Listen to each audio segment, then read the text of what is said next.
Welcome back. It's that time of week again. Nice warm welcome for you. Steve's just let one rip, but we move. I'm Andy. It's rookie season. Steve's here. You might have heard him, you might not. I'm not sure if the microphone picked that up, but that's a good omen, isn't it? I'm nervous, man. Yeah. What have you been eating? What have you had for tea? Not even had tea yet, so I've got no excuse. But I'm back at the gym, so I'm on the protein and everything. Okay. So that'll be what's making an appearance. All right. Okay. Yeah. Hockey. Should we move? Let's move swiftly to hockey. We're going to be joined today by Sean from the Seanators YouTube channel. Big Senators fan, massive Senators fan. Before he comes on, though, anything you want to speak about this week? The only thing I can really notice this week is Sidney Crosby, your man, 500th multi-point game. Yeah. Only 6 players to ever do this. He is a GOAT by now. In my limited time I've watched it, surely he is GOATed now. No? Let's ask Sean what his opinion on it is, because it is quite diverse. But I've got to say, if people are being honest with themselves, 75% of them are going to say Sidney Crosby is the GOAT. Right. The other 25%. What the Gretzky loyalists, is that, I assume that would be the other, or would you say... Oh, man, I don't know. Does era play a part in this? Like, did he have was it an easier era? Harder? Yeah, I think so. Why is that? I think it was definitely just athleticism. I mean, the players would have finished, and then there's pictures of them all drinking beers after the game. Now it's all sports drinks, protein shakes, things like that. It's the George Best. Yeah, there you go. Yeah, they were on the protein shakes as well. No, the modern players are even. Yeah, I think it'd be nice to get a fresh take. Asking Sean, we've never really had much of a hockey conversation with before. No. So it'd be nice to see who he says is on his list. I'll make sure to ask him that. But maybe we'll ask him what Mount Rushmore is. Yeah, I mean, half of that's going to go over my head. But yeah, anything else? Not really. Just a lot of. We might even get into this with Sean, but just a lot of heat and trade talks are really amping up now with the Canucks. Right. Talking about Quinn Hughes, who's our X Factor at the moment, our superstar. His contract's set to run out at the end of next season. Okay. Everyone's kind of debating whether we trade him now, so another team can get his services for a season and a half and we can get something back, or whether we just let him see out the rest of his contract. I'm guessing when that contract ends, he is free. He's not. You were not going to get anything. He's not going to re-sign. No. But I think. What's the point in hanging on to a player who doesn't want to be there? No. He'll go somewhere else. Hopefully he'll win a cup. He'll make his legacy with another team. And then that's that. Yeah. He'll just be a footnote in Canucks history. We'll find the next guy. Yeah. Well, it's going to happen. I think the way the Canucks are this season, you're going to get a decent draft pick, I assume. Hopefully. Yeah. Yeah, I think we should, definitely. We do have a good team, just something just isn't working in there. And some people online are blaming Kane. Kane's only just came from the Oilers. It's not Kane. It's not goaltending. I don't know what it is. It's the what? It's the Undertaker. It's the Undertaker. Yeah, couldn't really tell you, but they're a bit of a spitfire at the minute. So. How have they done this week? They lost 4-2 to Dallas. Right. That was on Friday night. Okay. I think they've got a game tonight, but I couldn't actually tell you just don't want to who watch against. It. No, it's becoming painful to watch. You did say that last week. I look forward to these games just because it's just brutal. You know what it's like when you probably don't. Actually. No, I do have a distant memory. Back in the day. If we're talking Man City, obviously. Yeah. No, of course. It's just tough to think, oh my God, I've got to sit through like 2 hours of just mediocrity. Yeah. Can you even call it that? I think you'd love some mediocrity right now. Like, where are they in the standings now? So they're not dead last. We out of overall, no. Calgary, is it? Yeah. So Calgary, luckily, but they won a game over weekend as well. Right. So if they win like another couple, could probably lap us. Yeah. I'm over it, mate. Yeah. I don't give a shit. I personally as well. This is something I'm kind of realizing now in hockey. I just can't get drawn into losing or winning streaks because it just seemed to change like that. It's so volatile. Like, you know, like if we use Calgary as an example, like you said, they just win a couple of more games, they shoot straight up. Like that's something I'm completely new to. It's good, but like obviously you remember like our first few weeks on this, I was like, shit, the fucking New Jersey Devils, they were doing so well, and now they've lost 3 games. Like the whole season's falling apart. They're fucked. Like forget it. But I think that's just a telltale sign of obviously how long the season goes for. The fact that you can lose these games early on. It's how you play the latter half of the season.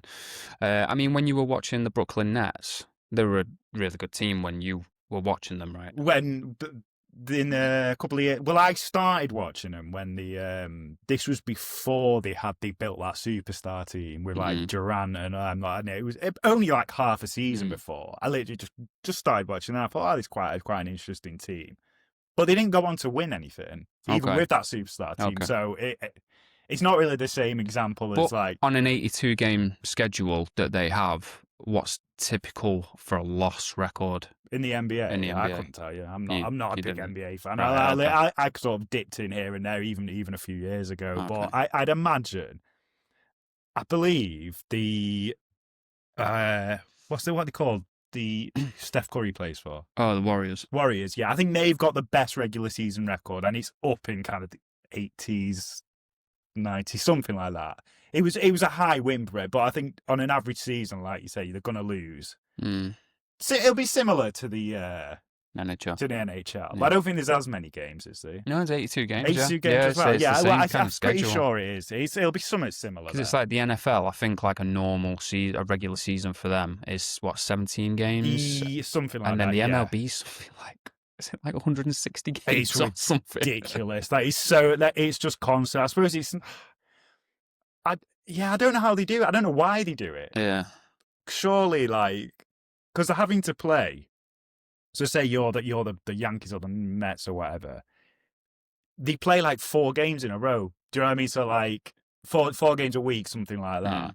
So they're obviously having to fit that in, and it's a long fucking sport. It's a long game duration. So they're playing on like a Wednesday afternoon at 1 o'clock. Who's going to that? like just some guy on his lunch break. I'll just pop in. Every time they pop up on YouTube, and it's like someone doing a POV going to a ball game or something, and it's light. And then it'll just be dark before you know it, and it's like you literally showed up at noon. Yeah, like, how was it dark? I mean, I'm doing this podcast because obviously I'm broadening my horizons and I want to see new sports, and in particular hockey. Baseball just looks like I just don't think I could fucking sit through it. I used to put classic games on to go to sleep. Yeah. But because it's kind of nice to have in the background a little bit. I do that with snooker. Like, really? I do. Yeah. It's just like, that's a great pot there. Steps up to pot the brown. Oh, that one's in the pink. Love it. Here we go. Right, 73-9 record the Golden State Warriors had. 73-9. That's the record.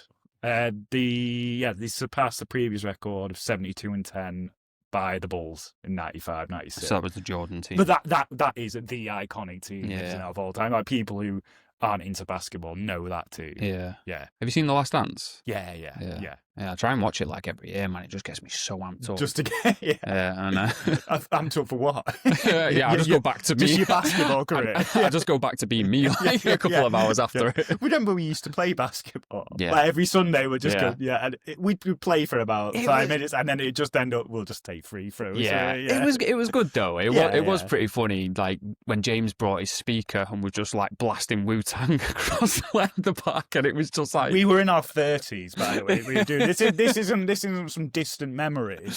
Not at all. It was post-COVID, wasn't it? Yeah. It was funny, and then we were playing horse to finish. And oh man, it was good though. It was a good laugh. Yeah. It was good fitness as well. Yeah, I wasn't, I wasn't doing any running or cardio at the time. And we weren't really doing much then, really. The only running we'd do is when we'd miss and have to go and fetch the ball from the fucking bush on the other side of the park. James was pretty sick though, because he played for like the New Zealand youth basketball team or something like that. I think it's quite popular there, isn't it? It's a lot more popular over that probably in Australia and New Zealand. They're like oak trees there, though, aren't they? They're like tall people. So maybe that's why it kind of gravitates to them a little bit. Good stuff. There you go. That's where the hobbits live, though, aren't they? So that kind of contradicts. Oh yeah, that's true. Well, I don't think that New Zealand's in Lord of the Rings. No. Is it just where it was filmed? Yeah. They don't mention it. There's no just off to Auckland. You're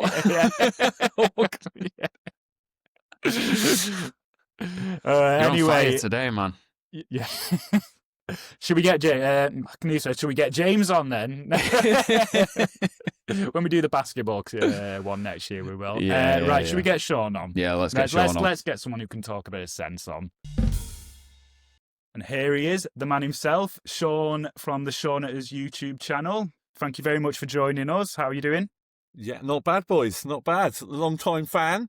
First time caller, is that what they say? So you're the first guest on the rookie season. I can only imagine what an honour this is for you. I'm honoured. Do I get some sort of merch? Do I get like a coaster? We'll get you the inaugural jersey with your name on it. I would also like to be part of the the plaque you get from YouTube for 1 million downloads. The Hall of Fame. There we go. We'll, only a couple of months off now, mate. Any day is fine. Any day. Do you want to just tell the people what you do, what your YouTube channel's about? You have an Instagram page as well. Correct? Yeah, it's. I do everything very loosely. I'm not the best I'm an architect by trade, so I'm in the office quite a lot. So I'm always listening to podcasts, things like that. Hence how I found you guys. But yeah, I came from the retro gaming background. I had a 15-year retro gaming channel, and I was starting to share a lot of my ice hockey content on there. And it's like, it's just not going through to, you're just spamming people with stuff they're not interested in. Yeah. So Christmas last year, I just thought, I was watching the sort of random thing you do when you become 40-year-old. You start watching people opening hockey card packs on Instagram. And I thought, why not give it a go? So I tried something different, and you know what? It's been great fun. So just finding people like yourselves. There's a few other channels as well who I'll sort of share a few people with you after this who are in the UK. It's a great community on here, and it's I'm a massive football fan as well, but I've drifted away from football the past 5-10 years. That's pretty much what the situation we're both in. Yeah, and I think that's. So I'm from Portsmouth, Portsmouth, sadly. So my retro gaming channel is Pompey Games Room. So I can't seem to use any sort of originality for my channel names. Seanators Hockey and Pompey Games Room are very, very based on where I am. Seanators is good though. I really like Seanators. It's a good job you support the Senators. He wouldn't really work with any other team, but is it your cousin? It's weird though, because being a Pompey fan, the arch rivals are red. And then, obviously, being a Sens fan, the arch rivals are blue. So it's it's like a total Toronto messes with you. So different. Why the Senators? So I'm going to be one of those boring people and say family, but no. So I spent my year out in Canada in 2002. The glory years when they had, like Marion Hossa, Martin Havlat, Patrick Lalime, Daniel Alfredson, obviously. So I fell in love with the Sens then. So I was actually due to emigrate to Canada, to Ottawa. I've got family out there, so I spent the year out there, and I was working at Starbucks at the time, so I could transfer out there to work and stuff. Nice, I was all signed up to university to study architecture, and I then met my now wife and decided to stay here.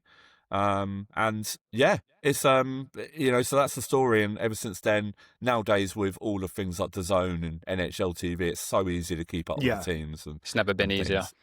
Never been easier. But before it was, I don't know if you, I know obviously yourself, Steve, when there used to be an ice hockey magazine in the UK called Face Off.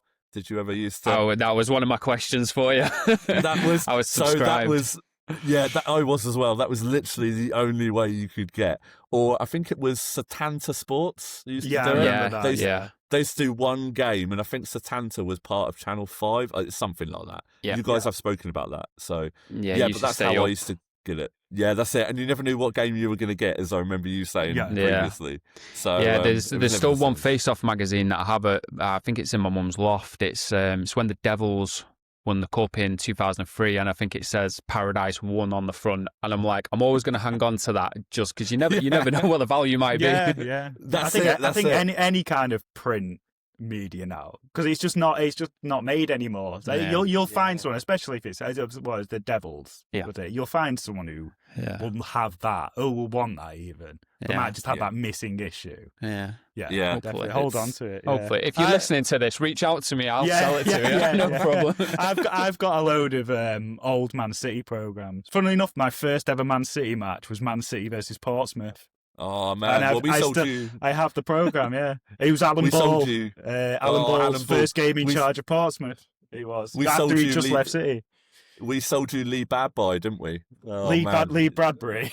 I have vague memories of him, but that's probably Ben Jarney as well. Ben Jarney come from Portsmouth. Ben Jarney, legend. Scored Ben on Jarney Derby Day. Well, I mean, yeah. So, Sean, in the EIHL, your team, is it Guildford? Yes. So Guildford Flames are my local team. Yeah, so are they Surrey, aren't they, Guildford? Surrey. Yeah, so on the border of sort of Hampshire and Surrey, that area. So there is talk, and you guys probably know about this, but for like 3 years that there's going to be a London team joining very, very soon. So I can't believe it's taken this long for a city like London where they've got everything. Yeah, there used to be. I want to say it was London. I want to say it was the London Racers, but I'm not 100% sure that was the name. But they were there, I think, until the late 90s and then folded. But there is like someone trying to bring a team back to, because I think that would be perfect. So, yeah, definitely. And I can't guarantee I wouldn't go watch their games because I'm not a massive fan of London. I'm not a massive fan. So I try and stick out of London. So, being down south. So, but yeah, Guildford's my local team. Where I am now, I'm about sort of 25 minutes away from the Spectrum. Yeah. And it's funny because not many teams that you go watch that are like in a professional league where you playing for your rec ice hockey team can actually play at that arena. Yeah. So it's a bit weird sort of playing there. It is similar to the Storms arena, which is definitely Planet Ice. It is awful, to be honest. Is that a Planet Ice? It's a Planet Ice, yeah. They had to abandon the game a couple of weeks ago because it started melting. And it's not great quality. But overall, though, how did you get into hockey? Like, as you said, you obviously grew up a football fan. What? Yeah. Drew your attention to that? I played field hockey for quite a long time. Hence, one of my 4 nose breaks was down to field hockey. So I played that to a quite good standard down here. And then, so it was funny. The hand-eye coordination was always there. And then I could already rollerblade and stuff. So putting those things together when I went over to Canada, I could actually join in with my cousins playing and that's quite quick. Yeah. And then I got the bug for it and I started playing roller hockey because that was more accessible for me down here. Yeah.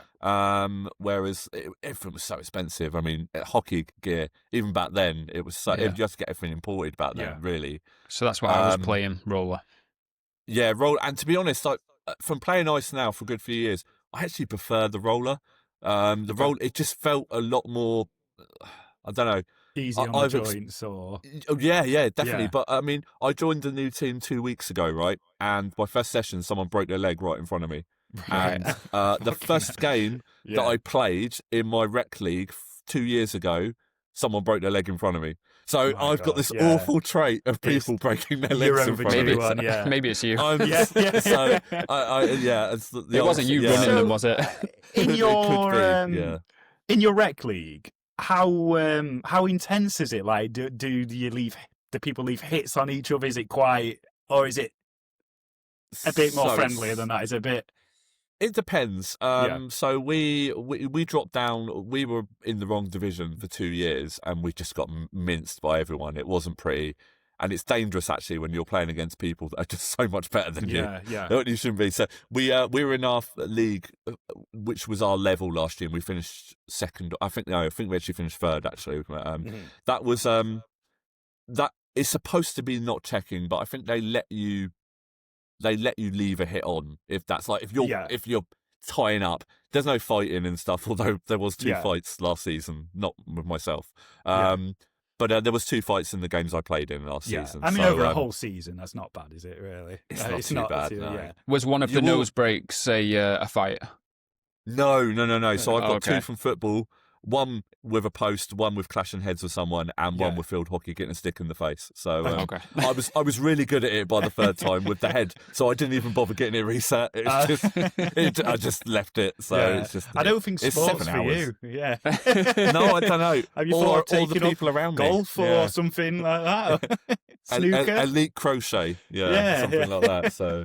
But no, so I don't think it's very good luck for people around me by the leg breaks by the sounds of it either. So, but no, so I've been So Sorry. with you having family out there, I'm guessing you've got to go out and see a few Senators games at the actual arena.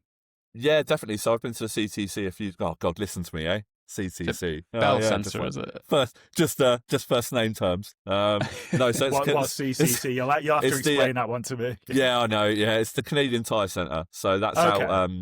It's out in the sticks, sort of in Ottawa, in a place called Kanata.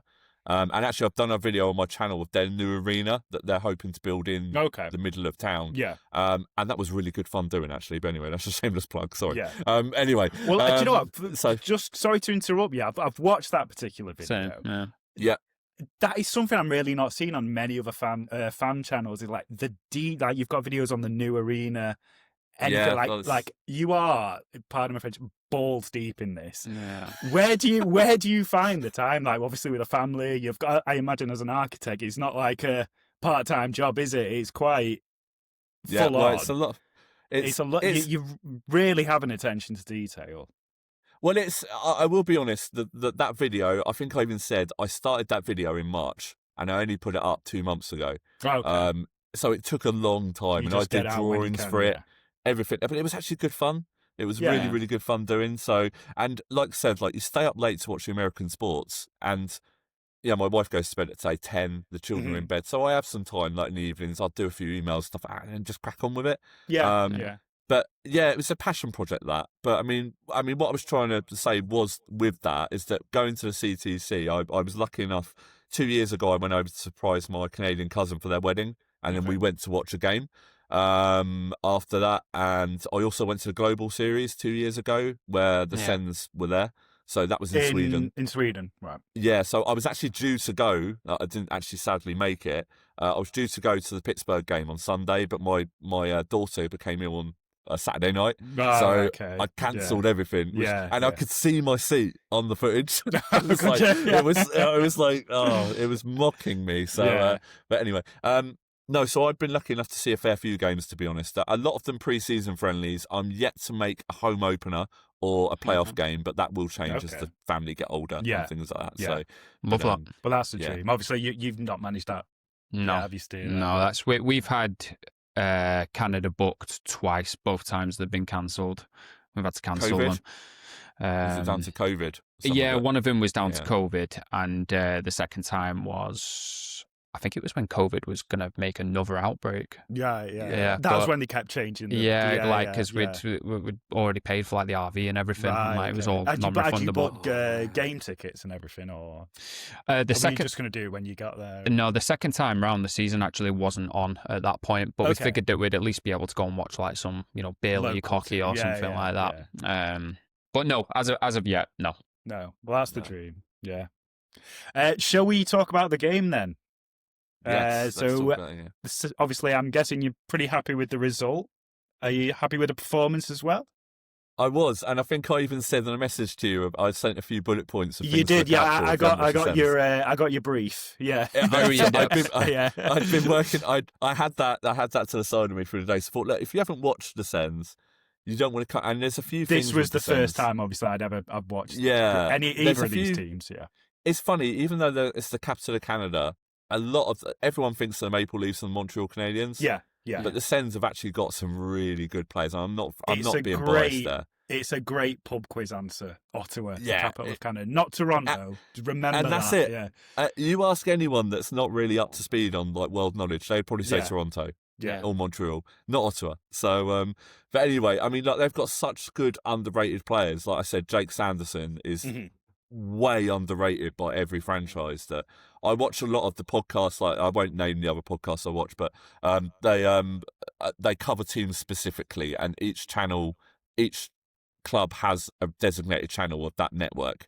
I watch a lot of them, and they all say the same after. Like Jake Sanderson, we never realised how good he was. Like, and to be fair, he didn't have the best game apart from absolutely siving someone into the board when he dropped his stick in the first period. That back check was brilliant. This is the one it was good. where they were kind of weighing up whether it should be a 5-minute or a... That's it. Oh, no, that was Hayden Hodgson. That was later. This is what I wanted to ask. That was another one. I've not seen a 5-minute penalty yet. No. So, to be fair, why was that not one? Because obviously his elbow was very high. I think he got very lucky, but what do you think, Sean? No, he did. Because even, I think at one stage they said on the footage, I don't know what feed you watched it on, but on the Sens feed, I they were watched like, it on the home. It would have been the Sharks feed. The Sharks one. Yeah. So even on the feed, the Sens feed on TSN, I think it was CBC actually, I think that did it, but they said, he's walking like he had been given a misconduct. Yeah. And then it was like almost like even the commentator said he got very lucky. Because also it wasn't just that, it was the fact that the puck had gone a split second before and he could have turned his back, but he just carried on with his elbow, which is actually really dangerous. Yeah. So, and unfortunately, Hayden Hodgson has got a bit of a reputation for that. He's been in the Sens system for a little while. He's a good scorer, but he does leave one on people. But I mean, I was well happy. I think one of the things I was saying was I said about Zetterlund. We signed him from San Jose last season, and he has been a real letdown. I'll say he's got so much ability, and for him to absolutely snipe that goal last night, I was like, oh man, that's perfect. So every time he scores. Was that that was the equaliser, wasn't it? To make it, I think that was the second one. Yeah. 2-2. Yeah. And every time he scores or gets an assist, I'm like, right, this is it. He's going up now. He's going off on one. So, but it never happens. He'll go back to a minus next game. I did like his play because it shown him before the actual game. He was like kind of the Sharks fans were applauding him and he was throwing out pucks to people who were still cheering him on. I loved that. I really liked that. You could tell he was quite fond of his time there. Yeah. Yeah, he was, because I think he came from the Devils. I think he was drafted by the Devils, went to the San Jose Sharks, and sort of that's where he found his feet. And I get the feeling he didn't want to leave. So when he went to the Sens, I don't think he was fussed about going to the Sens, but he just didn't want to be traded in the first place. Yeah. But we got him last season, and I was well happy when we got him. So he's one of those people that I play a lot of the hockey management games, and he's almost like a cheat code on there because he's so good, so quick, and so physical. It's so it's a bit like Football Manager. That seems to be more of a common theme in hockey, I've found, with players returning to their old teams and they're getting a warm reception. Yeah. There doesn't seem to be that animosity there. Like obviously there is in soccer or football. Like, well, why is that? Is it does it depend on what team, obviously? Or how they left, I guess. Is that because I was going to say, like, if we use like Isak going to Liverpool for an example, there's no direct rivalry between Liverpool and Newcastle, but obviously the way he left, obviously refusing to play in that. I'm guessing maybe there's just a bit more respect there from the players themselves. They don't tend to do that kind of shit, or maybe they do. Obviously, I'm quite new to it, but I mean, you've also got to look at the audience, the fact that they're not segregated.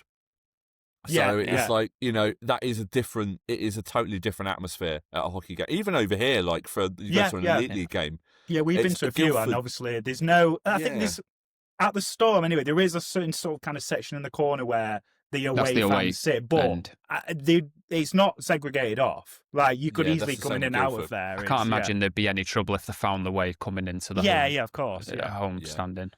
Yeah, I think also a lot of it with the hockey thing, I think fans do appreciate a lot that, to be fair, I mean, you managed to look at Adam Johnson a few years ago playing for Nottingham. Yeah. It's a dangerous sport. And I think when you're putting yourself out there to play, these players, I saw the Jacques brothers playing for Montreal when they had an absolute brawl. I think it was his brother's debut. And so have you heard of Arbor Jacques before playing for? We covered him on the last game. The you Montreal did, game. Yeah. Do you know his nickname, by the way, Arbor Jacques?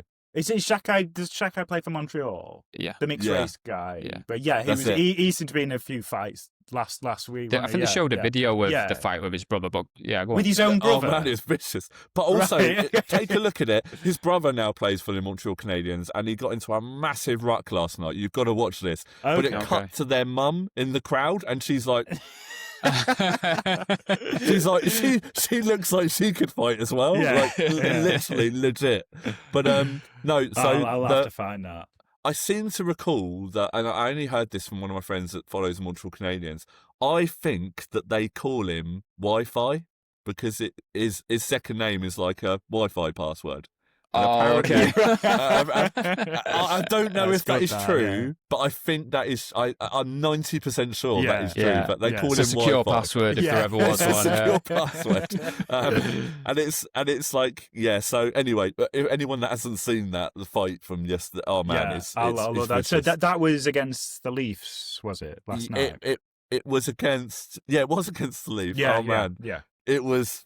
Yeah, vicious. Just go watch it. It was hilarious. So here's a question. So, do you think that the toxicity isn't in hockey, either in the UK or North America yet, because they're allowed to fight because of the frustrations that are gotten out through the game? Do you think that has anything to do with it?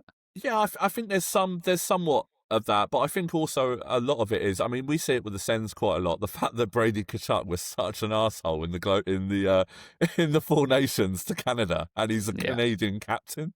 It's like it was such an asshole. It wasn't lost on me that. It was just Four Nations. You've seen the USA versus Canada. Where there was 3 fights in the first? It was free. What is this? Is this a tournament? Is this just a separate? It's USA, Canada, Sweden, and Finland. Is that right? That's it.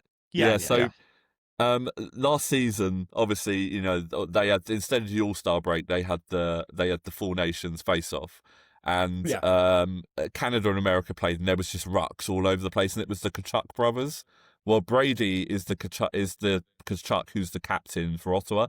So he was dishing out all this stuff to the Canadian national team, and then he comes back and he's captain of the Sens. It's it's like everyone forgives him. It's fine. Fine. So it's just. Here's something pretty unfortunate at the minute. So with Andy, the first game that we actually covered was the Blackhawks and the Panthers. Yeah. And Matthews injured. Tkachuk. Yes. And then we've just covered the Senators game and Brady's injured. So you've yet to see a Tkachuk play. Right, okay.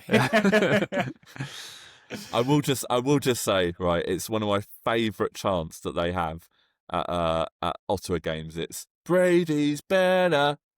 Brady's better. It's one of my favourite chants. It never fails to make me smile. The Sens can be losing 5-1. And if Brady scores the one goal for the Sens, they'll start cheering that. It's it's brilliant. But are you going to be listening to their podcast?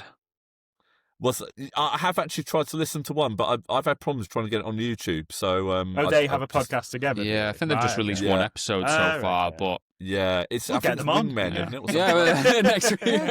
Hook us up, Sean. Get us Brady's number, mate. That's fine. They're not getting a cup though, right? I'm getting a cup. No. No. So, that's just you, mate. I'm on speed dial. Literally, it's just me at the moment. It's just, but might only be you as well. We'll see how it goes. I like my cups. That's all good. So, but no, I think to go back to your question now, I think a lot of the stuff comes from it is a bit of respect, I think, for the fighting and stuff like that, because every player has a player that can fight. And it's the Sens have been blessed with some amazing fighters over the year. Zdeno Chara was with the Sens for 4 years. I mean, he just literally threw maple leaves around for fun when he was playing for us. We had a player called Chris Neal playing for us who was just nuts. He was a proper hard man. And we've had some really good fighters over the years, but I think they gain a bit of a respect. And I think sometimes that goes through. You do get the really heated rivalries. Perfect example, the Jacquard brothers playing against it is a bit like Slapshot, that thing with the Hanson brothers going around, just absolutely mincing people. It does seem to extend to the fans as well, though, that the lack of toxicity. So, but obviously, you could maybe make the point, like you said, the fighting gets out of it of aggression for them, but the fans don't seem to buy into that. toxic kind of hatred as well. So I'm like, well, why do you think that is? It's just part of the culture, or do you know what I'm trying to say? Like, obviously, rugby fans will say this about football fans. It's like, we have this rough game, but we are gentlemen, and like this. But it is just part of that culture, and like, I wonder why they haven't. I suppose North American sports in general don't really take it to that extreme. American football fans, I think that's quite rife for like fights in the crowd. Apparently it brings a rough crowd. Right. Okay. I would agree with that. I will say though, from playing both sports, from when I grew up playing football, to every team had that player that thought they were God's gift. Yeah. And it's like just playing, and you could spot them a mile off. One, for their boots, even before the floodlights came on. The white boots. Bright yellow or like electric pink or whatever they called it. And it's like, but like, unfortunately, those are the sort of people that also go to these games, and like at Fratton Park especially. And this is one thing I love about your podcast, by the way, and I think this is where you walk the line really well. Sorry to sort of transition here, but the fact you bring football stuff into it as well, it's really, I think I said this in one of my comments. It will help, because it helps me relate to and understand stuff. And I think a lot of people who are in my position, because the point of this is to get more eyes on hockey. And they can come on this journey with me, because obviously I know nothing about it. This is all new to me, and I think it does help. So rather than sometimes we both say, don't we, like, oh, fucking hell, we're talking about football again, and we do catch ourselves doing it. But like you said, it does help. It does give you a reference point you can understand. Yeah, I think you guys should record a special episode for Christmas if every NHL team was a professional English football club. I would love to find out. I would love to find out who Millwall are. Do you know what? Someone like that. Yeah. See, but I relate. Last week we said the city of Boston is similar to Liverpool. I wouldn't say the team is. I would have said, just based on my limited knowledge so far, I think the Canadians are a bit like Liverpool, kind of a big dynasty in the past. Haven't really had around them that recent. So they've had a few championships here and there, but they've never reached those heights again. Yeah. Maybe. I'd agree. Yeah. I would almost say Manchester is very similar to New York, because you've got one team that loves to so before the salary cap, the New York Rangers would literally just buy anyone that was hot. Like, so they didn't used to be a salary cap. No, so originally they had their lockout in 2004, the big one. And it was like literally I'd love teams to do a whole episode on that, because that amazes me. You had a whole season cancelled. A whole season was cancelled. Yeah. We'll definitely get into that another time. But oh man, you've got to, because it's like it was just New York would just be like, oh, we scored 30 last year. Oh, just give him 8 million. We'll get him somewhere on the fourth line. Don't worry. It's like literally it was like, these other teams that are struggling. It was a bit like Moneyball. That's such a great film with Brad. Yeah, brilliant film. It was a bit like that. They just get raided every year for their best players. And funny enough, that was the Yankees stealing most of the players. Funny that, isn't it? But, anyway. It's. I would say that would be quite interesting to compare each English football club to a sort of NHL team. Yeah, that's a brilliant idea. We'll run with that one. Oh God, these guys are like that. So, but Millwall would be an interesting comparison. Who are the hard men? Yeah. So I don't know. I've not seen enough yet to No. I mean, Montreal are up there with the Jackots. I'd say because obviously Montreal and Boston had the most fights in a game I'd seen so far, but that is a rivalry. So I don't know if it's fair to judge a team like that, because obviously they're against the biggest rivals. If there's a team that I just perpetually like that nearly every game, they'd be Millwall, I suppose. But then again, it's like the fans as well. Are we talking about Millwall fans or teams? I don't know how exactly rough the Millwall team I feel like Millwall, you could probably draw a comparison to the Broad Street Bullies, right? The Philadelphia Flyers from back in the day. I was going to say the Philadelphia Flyers was the first team I thought of. So it's the Instigators. A couple of years ago, funnily enough, we got Claude Giroux now playing for us, but Claude Giroux used to be the Flyers captain. And he was such a wind-up merchant. They used to have a guy called Scott Hartnell as well, who was just nuts, just like absolute. And there was a famous game also, I think it was against the Flyers in like 2005, where the third period against the Sens, it took I think it was something like 47 minutes to complete because there wasn't enough people left on the bench to finish the game. It was that bad. Everyone was given misconducts. Yeah. It's Only hilarious. Yeah, only hockey. So Is there a limit to that in terms of, obviously I've seen a couple of 5-on-3s. Was that last week or the week before? Well, I've seen a couple of 4-on-4s. Is there a certain point where it can literally just be two? It would fucking stay goalies 5. out there? It would stay 5-on-3. They would just fill the box up, right, Sean? That's it. Yeah. Yeah. What do you mean? Everyone would be given misconducts. So it's I think what happens is I don't know if that's a good question actually. I don't know if they can actually cancel a game because I think isn't it football if you could get down to 8 they can pull the game off. It's something like that because I've seen footage of old when I've been watching old games where it's sometimes like the whole fucking team starts fighting each other. The bench is clear out. It's like surely they can't send every single one of them off. So they just when it gets to that point, do they just think, right, we'll just draw a line under it. Let's just get back to 5-on-5. Or I think it's the instigators. They'll probably get tossed. Yeah. Jesus, guys, can we just play some hockey for God's sake? Jesus. So, 47 minutes. Oh, it's fucking mad. No, it was hilarious. I complain about the stoppages enough. I can't be doing with that. And can I just justify also, some of my closest friends are Millwall fans. So they're lovely people. They're lovely people. Yeah, you want to say otherwise. Salt of the earth. Yeah, that's fine. That's fine. Yeah, it's all good. Well, should we talk about the actual match? Because I don't think we've really touched on it yet. The Ottawa's penalty kill. Mm-hmm. Yeah. Is that is quite poor? Is it compared to sort of the rest of their game? Because I'd say that is look like the one kind. I'm not saying there's like one weakness. Obviously, they must. I'm sure you'll know many others, but that seemed to be the only chance really. San Jose looked like they could kind of get a hold on the game. Yeah, I would say at times this season it's been non-existent, the penalty kill. It's been really, really bad. Ironically, though, a lot of our players have taken really big defensive steps this year. So Tim Stutzler, he's an amazing player, but he's really, really improved his defensive game. Shane Pinto as well has improved. Yeah, it's definitely been an Achilles heel this year. Also, I think I said in that message, the first 10 minutes of games, Linus Ullmark just looks so shaky. Yeah. And funny enough, he did concede in the first 10 minutes, but it was ruled out. But, this is the goaltender. The goalie. Yeah. He's won us games on his own, but at the same time, he's been responsible for a few. That's David goals. James, who you and I will both know. David James. That, I will say, David James again. Coming back to, he was the best goalie I've ever seen live playing for Pompey. He was unreal. And we didn't see any of that. He got back in the England team. Maybe I suppose at that point he'd maybe got that out of his game. But yeah.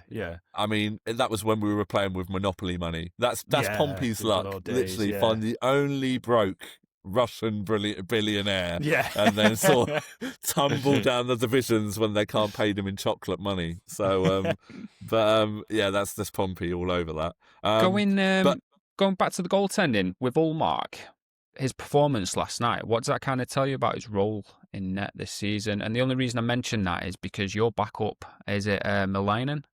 Levi Merilainen, yeah. Yeah, so he's obviously waiting in the wings, and his record's pretty solid, if I remember. Is it 4 wins, 1 loss so far? Yeah, he got rinsed in his first game. I think he was in net for the game that we got absolutely rinsed by, I want to say it was, I can't remember who it was. We lost 8-4 to someone at the beginning of the season. He was awful that game. Right. But last season, Ullmark was injured for quite a lot of it. In sort of the midway, and Levi Merilainen came in and was just lights out. Like literally, I think he had like 3 shutouts, 2 shutouts in a row, 3 shutouts over the span of the season. Ottawa last season were the only team for all 3 of their goaltenders, because we had Anton Forsberg last year, who plays for LA now. All 3 of our goaltenders, I think they had at least 2 shutouts, which is like, that was unheard of last season. But no, this year I think Ullmark has really stepped his game up. He started off very slow, but I think he is very much in a mentorship role with Merilainen. Because I will say Sens have got a bit. I mean, obviously I'm a massive Sens fan and love the team, but they are notorious for ruining goaltenders. We've got another guy in the system called Mad Sogard. and he's like 6'6". He's huge. He's a massive goaltender. But he was like flavour of the month for the team about 2 years ago. Like he was going to be the next big player. And it's like now he just can't get out of Bellevue in the AHL because of Merilainen. We've had players that we've traded. Like we've traded Joey DeCord, who's the Seattle #1. Philip Gustafsson, who plays for the Minnesota Wild, was in our system. He wasn't deemed good enough. So we've got a bit of a reputation for a bit of a weak spot for sort of ruining goaltenders. Yeah. I mean, when I first started following the Sens, they had a goaltender called Patrick Lalime, and he was just unbelievable the first year. And then he had a really shaky playoffs, and then we let him go. And then we got Dominic Hasek, who got injured at the Olympics. And the Dominator. Thankfully, we then got Craig Anderson, who was always a backup. He played for like everyone as a backup goaltender for years. And then he came to the Sens, and he just he was the best goaltender we've had by a country mile. But yeah, Ullmark's role on the team this year is definitely a bit of mentorship, and it's definitely up there with like a bit of experience. He's such a cool head on shoulders. Like he doesn't seem to get stressed. Like he can let the worst goal in the world after, and in the interviews he's just like, yeah, I effed up. You know, what can I do? I can't take it back out the net. It's happened. You know, just got to get on with it. So sounds a bit like Binnington in that regard. Oh yeah, can we just touch on that by the puck thing that you said? When when he put it down, his dad seen me put it down his checks. Yeah. That is such Binnington form. It's just he's just full of shithousery. That guy. Yeah, I love a bit. So it's just absolutely brilliant. So yeah. Another thing I wanted to touch on as well was the face-offs. Like, moving on from when I said that obviously their penalty kill is quite weak, their face-off game, I think, what was it, about 90% you won last night? And you just, San Jose just didn't seem to be able to get the puck from those situations, and so they were just constantly chasing. Like I don't understand how you can be so good on that part of the game. Yeah, obviously, I suppose it's a different skill in itself, but isn't that what is it that gave them the edge there? Is it a particular player individually? So we've always spoken about him as Claude Giroux, coming in from Philadelphia. The man's always been an absolute, even when he was playing juniors, he was well known for face-offs, and he's like now 36. And he's been a proper he's been with the Sens now 4 years. So he was the Flyers captain for his whole career, and he's from Ottawa, so he came home to finish his career. That's cool. And last year he had a 3-year deal with the Sens, and last year was his last year, and we made it to the playoffs finally. So they signed him again this year, just because he's such a good voice in the room. He's experienced. I was going to say, he'd be one of them players who's good to have in the dressing room, even if he's not probably at the level he was. He's obviously not at his peak, but he's good to have around. Yeah. He's someone that you'll bring on if you're, because the Sens have actually I think we've picked up the most, and this is probably me. I swear I heard this stat, but I think we've picked up the most points in overtime victories this season so far. Okay. There was a stage, I think we had like 5 games that went to overtime. Like literally every game went to overtime, and I think we won like 4 of them. That's cool. But they all came from important face-off wins, and Tim Stützle this year has really been taken under the wing by Claude Giroux, and he is just like, I think at one point last night, I think we'd won 11 in a row, something like that. And it's like, that just doesn't happen in a professional game. That shouldn't happen. No. But and also I think at the moment, last season they were 48% or something like that, and I think now they're in like 64 to 66% success rate, which is like unheard of.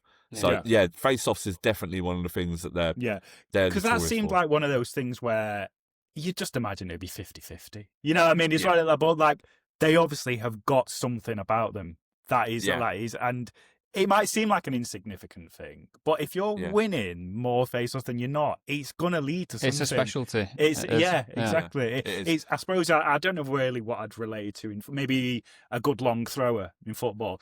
It's 99% of the time, it's not going to come to anything.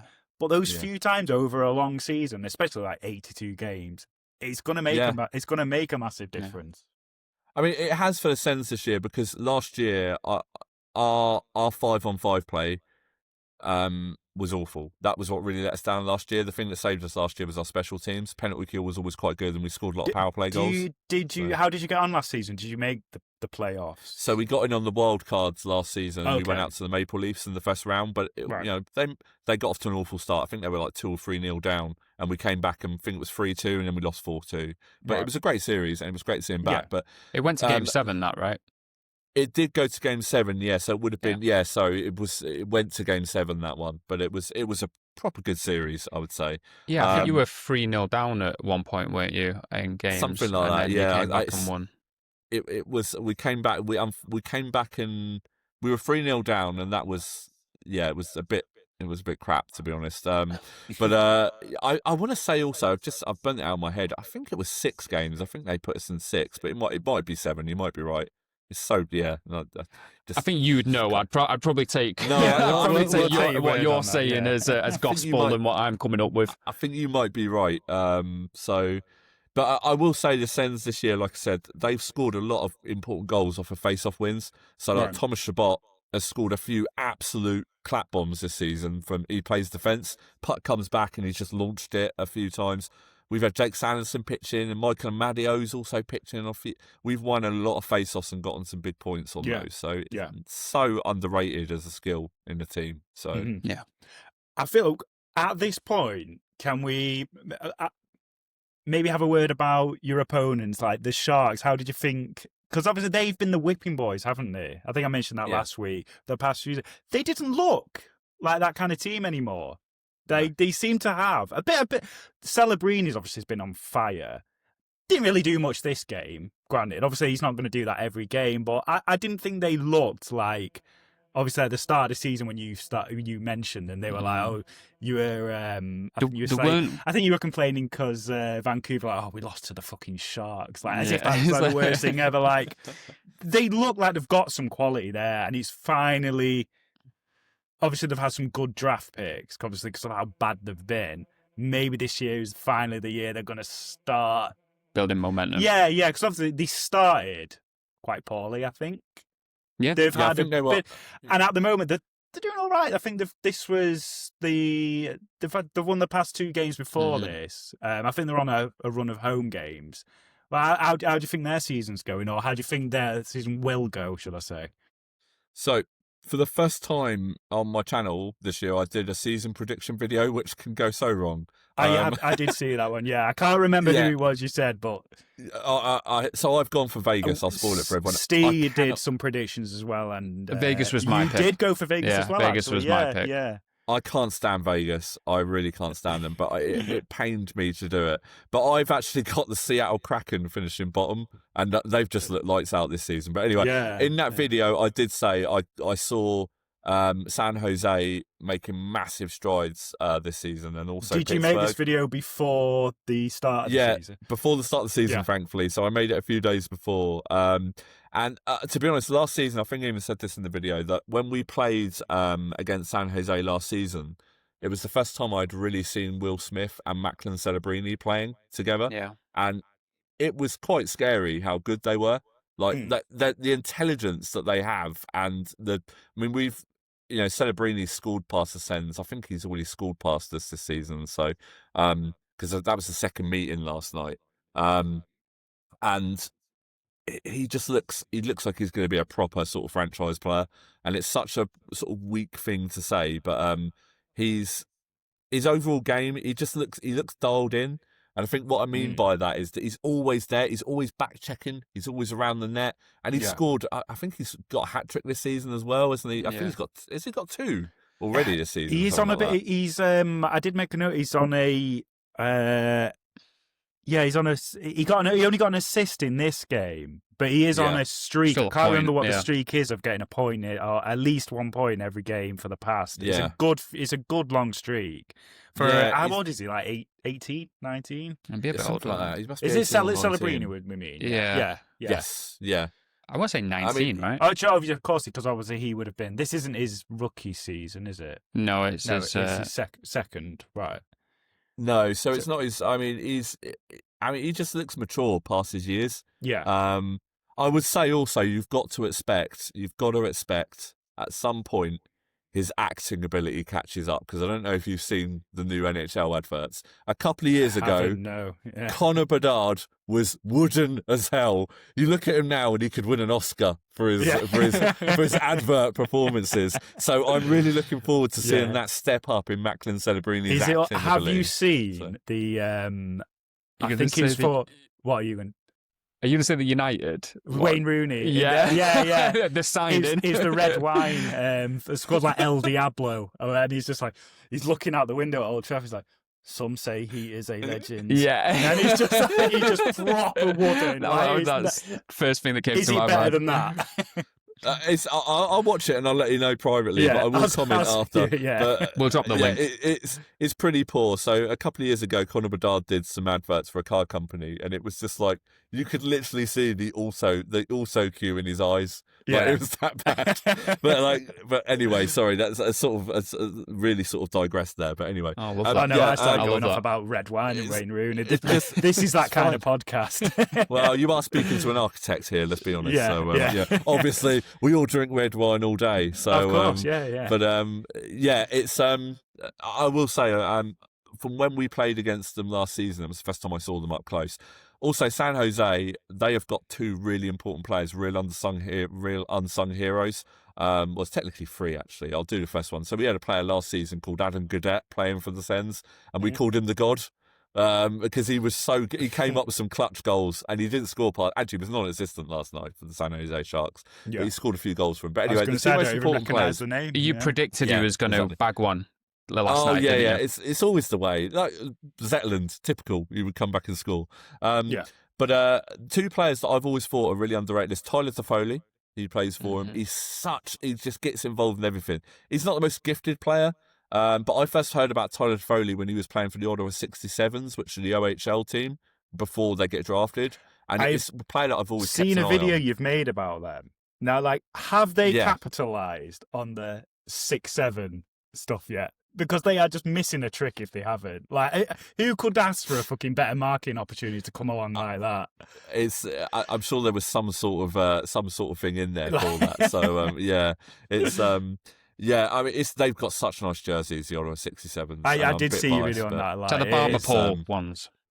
They're like Barber Pole, they're very nice. In fact, the other jersey the Sens have got that looks like a traffic sign in the UK is this one. And it's like, it's just proper tragic. I mean, look at that. It's like, it looks like the chevrons when you drive round. It's so bad. It's not great. It's a really nice logo, though.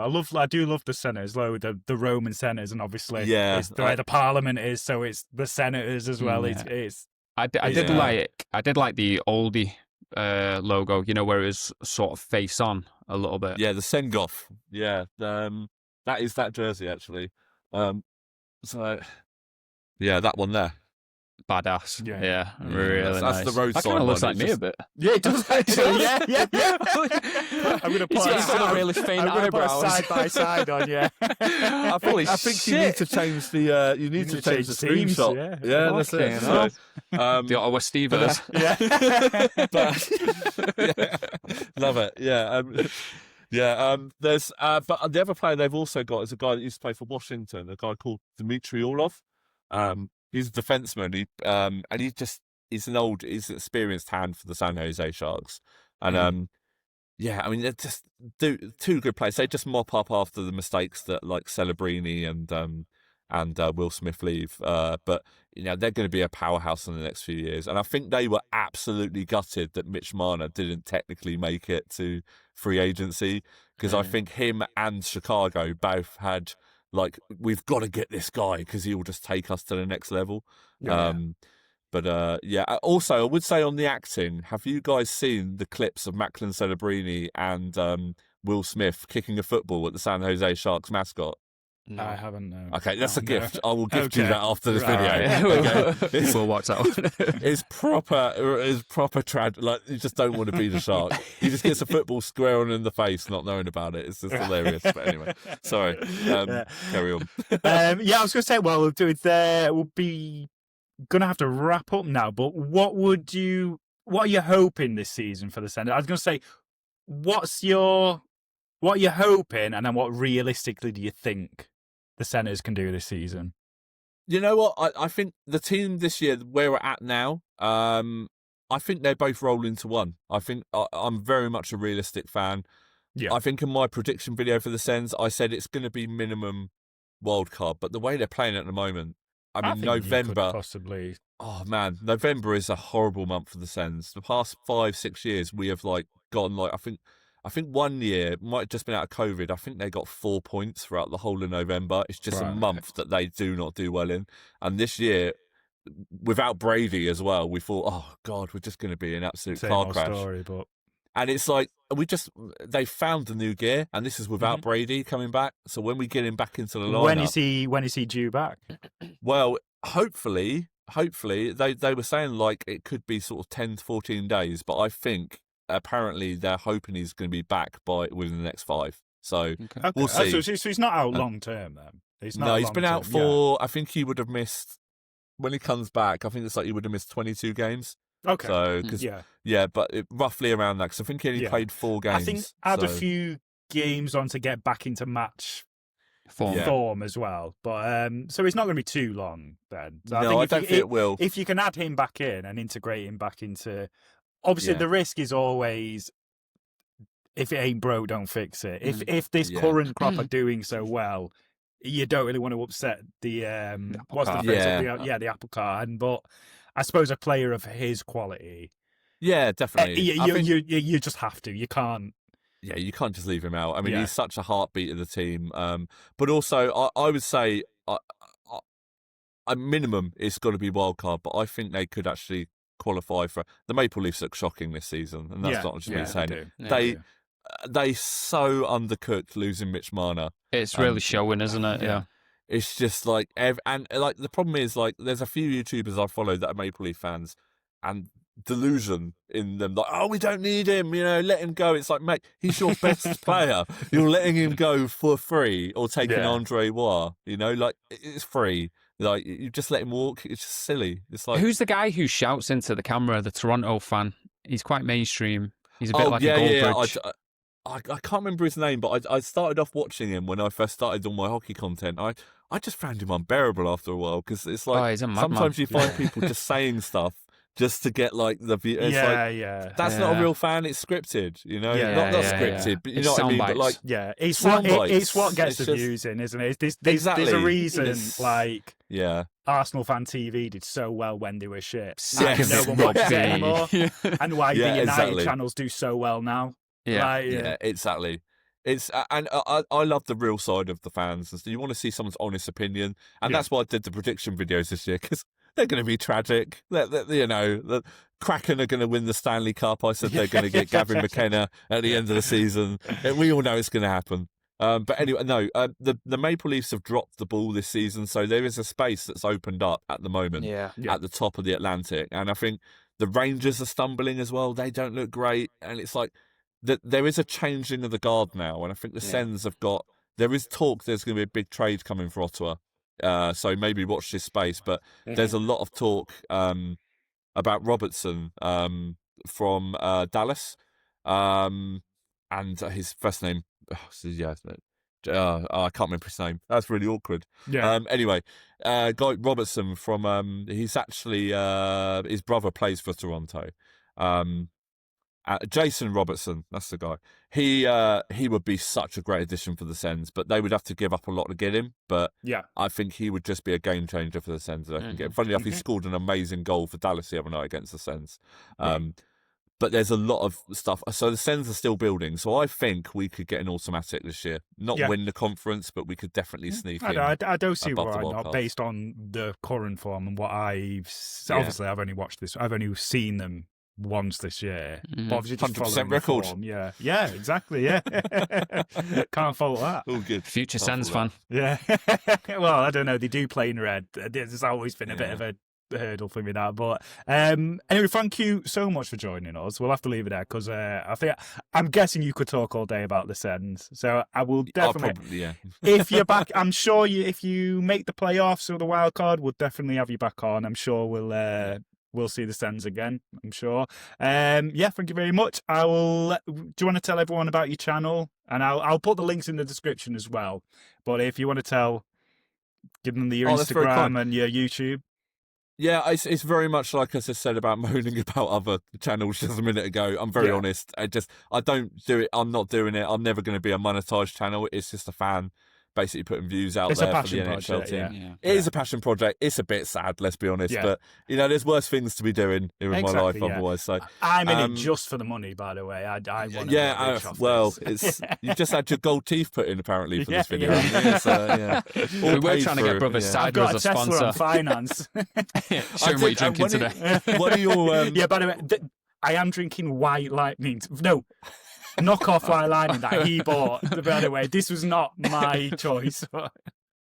What is it? There's a comedy, isn't it? IT Crowd. I've never seen wine actually called white wine. White wine, just literally the most white wine label ever. White Storm. After our beloved Manchester Storm. Yeah, there we go. If you guys could get a sponsor, right? Who would the ideal sponsor be? Like big company out there who screams rookie season. Like Straight Rolex. In there, Steve. Love it. Straight away. No, not even Hockey thinking. Sponsor. I mean, it'd have to be a beer, right?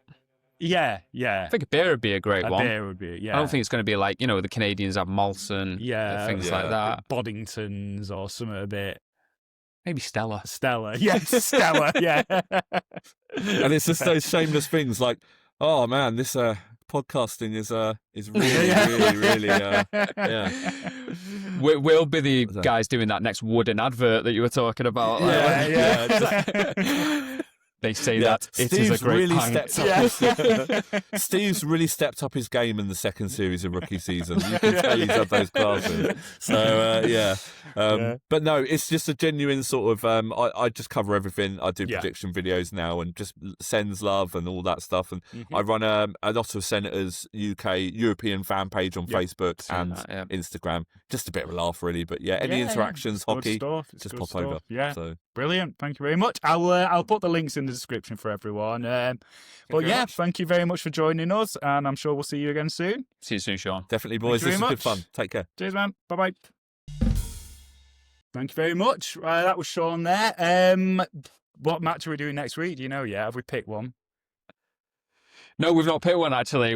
So head over to our Instagram. Yeah, we'll post it on there, actually, yeah. But thank you very much again for joining us. We'll see you again next week.